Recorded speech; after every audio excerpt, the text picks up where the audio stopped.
রোদের মধ্যে প্রত্যেকে মাছ আলু পেঁয়াজ যে যেরকম পাচ্ছে কিনছে। পেট এমন একটা জিনিস, কারোর কথা শোনে না, কারোর কথা মানে না। আমার নতুন মোবাইল কিরম হয়েছে? আমি নিয়ে নিচ্ছি মায়ের ব্যাগ এখন, তো এখান থেকে টোটো ধরবো। টান ফান কিছু করিনি তো, পুরো রুক্ষ রুক্ষ লাগছে নিজেকে। ঘুরে আছে আর হ্যাঁ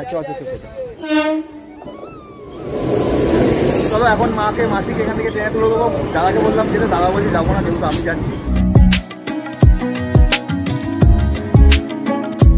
पूरा पेमेंट कर चुका हूँ, ठीक है। প্রায় 50 মিনিট লাগলো শিয়ালদা আসতে, আর সেই লেভেলের গরমটা যেন বেড়ে গেছে আরো, তাই না?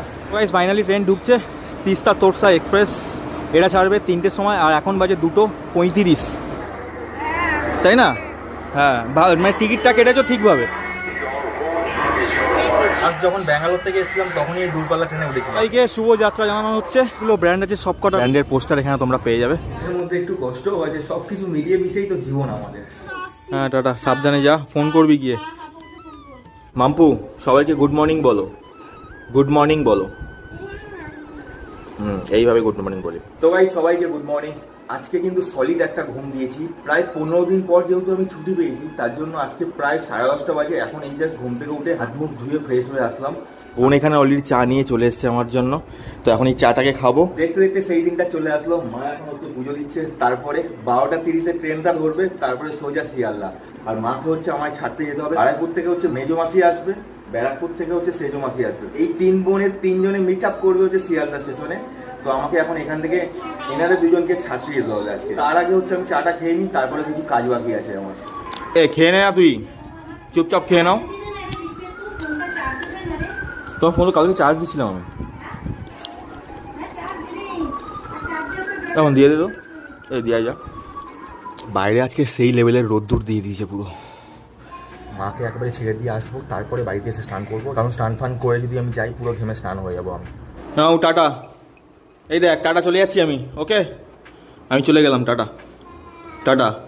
আমার হাতে এখন টাইম আছে 40 মিনিট, তার মধ্যে আমাকে মল্লিকপুর যেতে হবে। আর মায়ের মোবাইলের কভারটাকে চেঞ্জ করবো, কারণ একদম ফেটে গেছে, স্ক্রিন গার্ডটাও পুরো ফেটে গেছে। একটু এটিএমে যাবো, একটু টাকা তুলবো। এই হচ্ছে আমাদের মল্লিকপুর বাজার। এখন বাজে 11টা, শুরু হয়ে গেছে সকালবেলা থেকে, এখন চলবে এটা টানা 1টা পর্যন্ত। ও এই হচ্ছে এটিএম।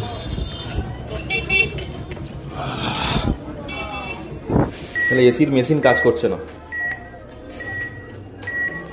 এত বড় একটা এটিএম মল্লিকপুরের মধ্যে এটিএম মেশিন কাজ করছে না। এটিএম থেকে তুললাম 2টো 500 টাকার নোট, কিন্তু পেছন দিকে এই দাদারা দেখছো এটিএম থেকে টাকা তুলছে। এই দাদাটা হচ্ছে আমাকে খুচরো দিয়ে দিল, আমাকে বলছে খুচরো লাগবে খুচরো লাগবে, তো আমি বললাম দাও। এই যখন খুচরো করতে যাবে তোমার কাছ থেকে নিয়ে নিই। এখানে রোদের মধ্যে প্রত্যেকে মাছ আলু পেঁয়াজ যে যেরকম পাচ্ছে কিনছে, আর সেই লেভেলের গরম। কিন্তু দেখো পেট এমন একটা জিনিস, কারোর কথা শোনে না, কারোর কথা মানে না। তো এখন পেটের জন্যই মানুষ প্রত্যেকেই বাজারে আসে। এই গরম এখন প্রায় 38 থেকে 40 হয়ে গেছে আমাদের এখানে, কলকাতার দিকে আরও বেশি হবে। তো এখন আমি চলে যাচ্ছি হচ্ছে মোবাইল শপে, যেখানে হচ্ছে মায়ের মোবাইল কভারটা একটু চেঞ্জ করবো। চলো মোবাইল অ্যাক্সেসরিজের দোকানটায় এসেছি, এই দাদার কাছ থেকে হচ্ছে মায়ের জন্য মোবাইলের কভারটা চেঞ্জ করবো। ভালো আছো? হচ্ছে মায়ের মোবাইলের কভারটা 100 টাকাটা দিত। মায়ের মোবাইলের কভারটা ঠিক এরকম পরিস্থিতি এখন। এই অবস্থায় শিলিগুড়ি গেলে লোকে প্যাক মারতো। এখন দাদা এখানে লাগিয়ে দিচ্ছে স্ক্রিন গার্ড।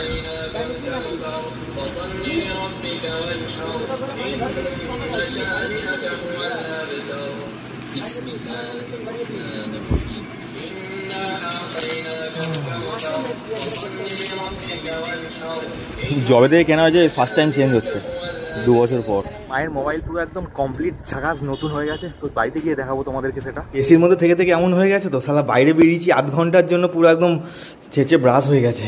সেই লেভেলের গরম, বাইরে থেকে জাস্ট ঘরে ঢুকলাম, এই ফ্যান চলছে আর সহ্য হচ্ছে না। মনে হচ্ছে আমার পুরো গা পা কাঁপছে আমার। প্রায় ঘড়ির কাঁটাটা 12টার দিকে এগোচ্ছে, তো আর গরমের তীব্রতা যেন এতটা পরিমাণে বাইরে লু বইছে। ও মা তাতেই নাও, বেরোবে তো, তাতেই নাও তাতেই নাও।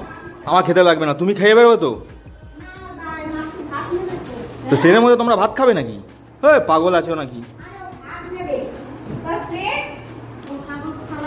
হ্যাঁ দেখো, হ্যাঁ নাও তোমার নতুন মোবাইল। কিরম হয়েছে? হ্যাঁ 100 টাকা, 100 টাকা স্ক্রিন গার্ড, 100 টাকা ব্যাক কভারটা। মোবাইলের চার্জটা বসাও, তখন দেখো লাস্টে ঢোকাবে। আর চার্জটা নিয়ে নাও, মোবাইলটা দে মাকে চার্জটা দিয়ে দিই, চার্জ দিয়ে দাও আগে। 3টের সময় ট্রেন, তোমার শিয়ালদাতে যেতে মাত্র 40 থেকে 1 ঘন্টা টাইম লাগবে শিয়ালদা যেতে।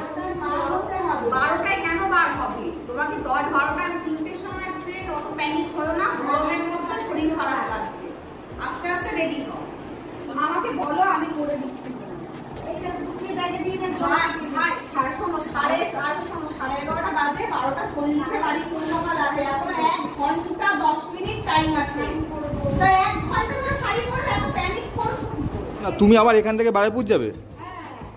তা তোমাকে তাহলে আরো আগে বেরোতে হবে তো।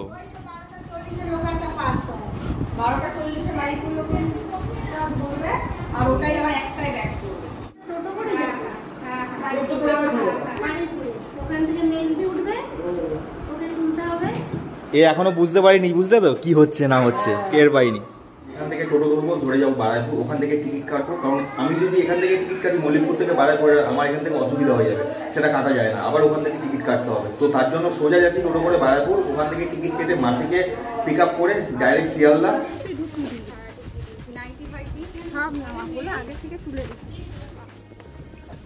তো আমি নিয়ে নিচ্ছি মায়ের ব্যাগ এখন, তো এখান থেকে টোটো ধরবো। টান ফান কিছু করিনি তো, পুরো রুক্ষ রুক্ষ লাগছে নিজেকে। আমরা হচ্ছে এই রাস্তা দিয়ে সোজা যাবো বারাইপুরের দিকে, এই দাদার টোটো দিয়ে যাচ্ছি।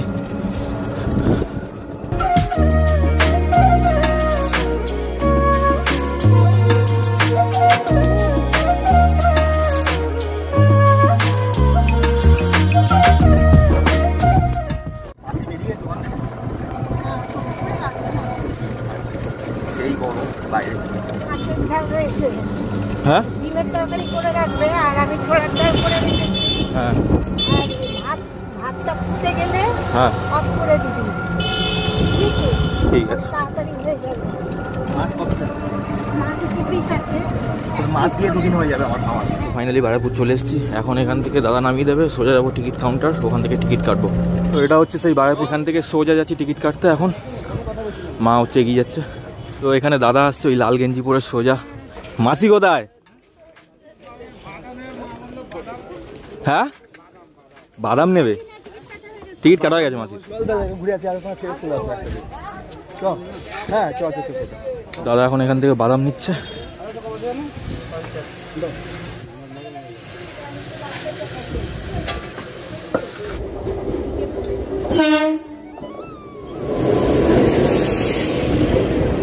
চলো টাইম হয়ে গেছে, চলো ভাই চলো। এখন মাকে মাসিকে এখান থেকে ট্রেনে তুলে দেবো। দাদাকে বললাম যেতে, দাদা বলছি যাবো না, যেহেতু আমি যাচ্ছি, সবার কি কথা। সো ফাইনালি ট্রেনে বসে গেছে মা মাসিরা, আর সম্রাট এ হচ্ছে চলে যাবে এবারে। তুই যাবি? বাবাকে ফোন করে বল তো আমি যাচ্ছি। বাইরে লু বইছে, এত গরম। তো ওখানে ঠান্ডা, তোমার ঠান্ডা না? ঠান্ডা থাকবে না শিলিগুড়িতে পূজাদা?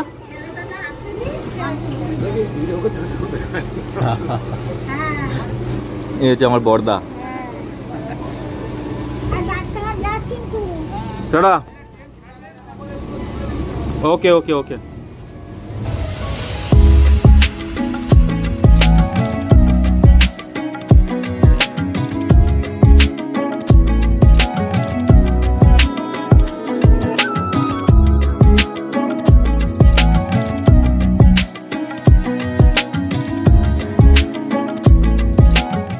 पूरा पेमेंट कर चुका हूँ, ठीक है?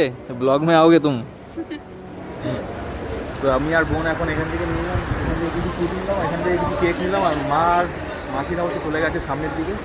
তো এখন এখান থেকে সোজা যাচ্ছি।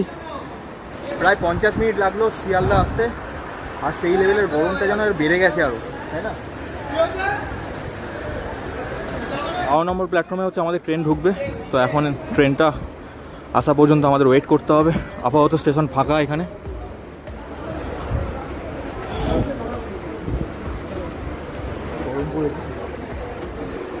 হ্যাঁ ঠান্ডা খাও।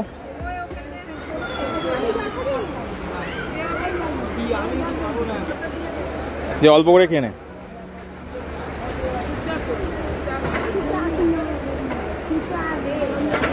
যেহেতু 3টের সময় ট্রেন, এখনও 1 ঘন্টা 15 মিনিট আমাকে বসে থাকতে হবে। এখন আপাতত এই পুরিটা খাচ্ছি ঠান্ডা ঠান্ডা, তারপরে একটু বসবো ব্যাগটা নিয়ে। ফাইনালি তোমাদের সাথে দেখা হচ্ছে ট্রেনে। তো ফাইনালি 3 বোন একসাথে। তো ফার্স্ট টাইম এরকম তোমরা যাচ্ছ? হ্যাঁ অনুভূতিটাই অন্যরকম। আবার কবে যাবে না যাবে তার কোনো ঠিক নেই। তাই না? এটা হচ্ছে আমার সেজে মাসি, এটা হচ্ছে আমার মা সবার ছোট, আর এটা হচ্ছে মেজে মাসি, আর মাঝখানে বড় মাসি গায়েব। তো তুই খুঁজে দে আমাকে, খুঁজে দে আমাকে, হ্যাঁ খুঁজে দে। সো গাইস ফাইনালি ট্রেন ঢুকছে, তিস্তা তোরসা এক্সপ্রেস। এটা ছাড়বে 3টের সময়, আর এখন বাজে 2:35। আর কিছুক্ষণ বাকি ট্রেনটা ঢুক, তারপরে মাদেরকে তুলবো। S1 কোচে হচ্ছে আমাদের ঢুকতে হবে, তো সিট নাম্বারটা ওখানে গিয়ে দেখছি। তারপরে গেট এখনও খোলেনি, গেট খুলতে এখনও ধরে রাখো 5 থেকে 7 মিনিট লাগবে।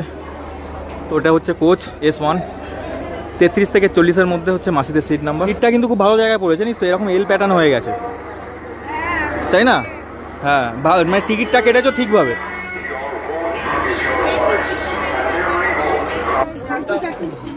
অসুবিধা নেই।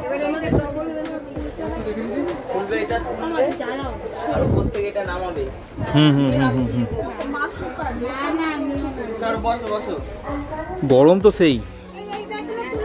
কোনটা ইয়ে ওপরে তোল, আপাতত ওপরে তোল।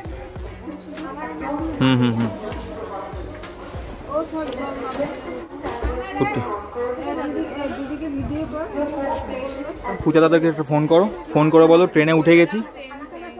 অবশেষে মাদেরকে ট্রেনে তুলে দিলাম। লাস্ট যখন ব্যাঙ্গালোর থেকে এসেছিলাম তখনই এই দূরপাল্লা ট্রেনে উঠেছিলাম, আর আজকে তোমাদেরকে ওটাতে এসেছি আমি। আবার দেখতে আসলাম বাথরুমগুলো চেঞ্জ হয়েছে, আগের মতো বাথরুম আছে কিনা। না, চেঞ্জেস কিছু নেই, বাথরুম সেই আগের মতোই আছে, পরিবর্তন সেরকম কিছু হয়নি। সেই একই কল, আগেও যা কল ছিল, কিন্তু কলের জলটা এখন অতিরিক্ত গরম। লাস্ট কবে গেছিলি? হ্যাঁ, তামাক মাছতেই হবে, ট্রেনের মধ্যেও শুরু হয়ে গেছে। আমার লাইফে এরকম প্রথমবার হচ্ছে যে আমি মা মাসিদেরকে এরকমভাবে ছাড়তে যাচ্ছি। প্রথম অনুভূতিটা এরকম, যেটা আজকে ফিল করছি আমি, কারণ আমার দায়িত্বে ছেড়েছে এটা। আসছি।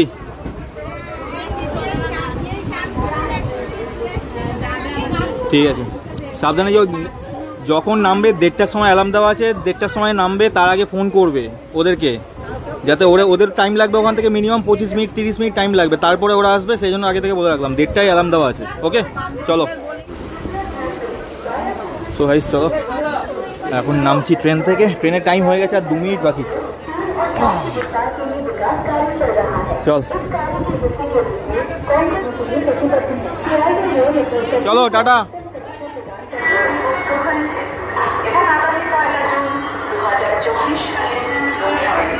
শুভযাত্রা। প্রত্যেকটা মানুষ যেন সুস্থভাবে সবাই যায়, সবাইকে শুভযাত্রা জানানো হচ্ছে। এখন যাচ্ছি, এখান থেকে ওরা চলে যাবে হচ্ছে ব্যারাকপুর, আর আমি এখান থেকে যাবো সাউথে বারাইপুর। এদের ট্রেন খুব ঘন ঘন, আমার ট্রেনের টাইমটা একটু আলাদা। দেখা যাক, এখন যাবো সাউথের দিকে। কোন দিকে ক্রস চিহ্নটা কেন দেয় ট্রেনে? হ্যাঁ বল, কেন দেয়? আমিও জানি না। তো এখান থেকে 3টে কাটলেট নেওয়া হচ্ছে আমাদের 3 জনের জন্য, তখন সেটা গরম হবে।